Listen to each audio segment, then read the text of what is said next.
గెలుపు కోసం అన్న వెంకట్, వదిన రుక్మిణి ఇంటింటి ప్రచారం. టీడీపీ ప్రచారంలో దూసుకుపోతున్న కోడలు మేఘన. వరికుంటపాడు మండలం జడదేవి కాకొల్లువారి పల్లెలో ఇంటింటి ప్రచారం. వరికుంటపాడు ఏప్రిల్ 13. ఉదయగిరి ఉమ్మడి ఎమ్మెల్యే అభ్యర్థి కాకర్ల సురేష్ గెలుపు కోసం అన్న కాకర్ల వెంకట్, వదిన కాకర్ల రుక్మిణి, కోడలు కాకర్ల మేఘనల ఇంటింటి ప్రచారంలో దూసుకుపోతున్నారు.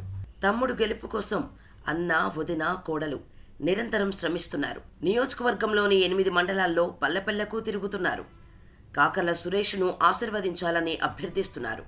ప్రజాసేవకుడు, అభాగ్యులకు ఆపద్బాంధవుడు, అన్నదాన ప్రభువు, పేదల పాలిటి పెన్నిధి, బడుగు బలహీన వర్గాల ఆశాజ్యోతి, ఆడపడుచులకు అన్నతమ్ములు, రైతన్నలకు రైతు బిడ్డగా నియోజకవర్గ వ్యాప్తంగా సొంత నిధులతో విశేష సేవలు అందించి తమకంటూ ప్రత్యేక గుర్తింపును తెచ్చుకొని ఎంతోమందిని ఆదుకున్న కాకర్ల సురేష్ను గెలిపించాలని ఇంటింటికి తిరిగి అభ్యర్థిస్తున్నారు.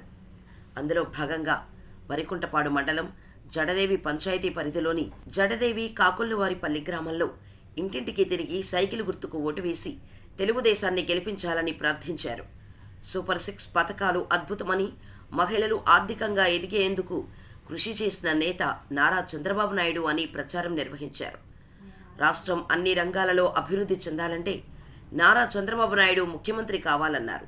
ప్రజాసేవకులు నెల్లూరు ఉమ్మడి ఎంపీ అభ్యర్థి వేమిరెడ్డి ప్రభాకర్ రెడ్డి, ఉదయగిరి ఉమ్మడి ఎమ్మెల్యే అభ్యర్థి కాకర్ల సురేష్ను సైకిల్ గుర్తుపై ఓటు వేసి గెలిపించాలని కోరారు. ఈ కార్యక్రమంలో వరికుంటపాడు మండల నాయకులు, గ్రామ నాయకులు, కార్యకర్తలు, అభిమానులు, జన సైనికులు, బీజేపీ నాయకులు, మహిళలు పెద్ద ఎత్తున పాల్గొన్నారు.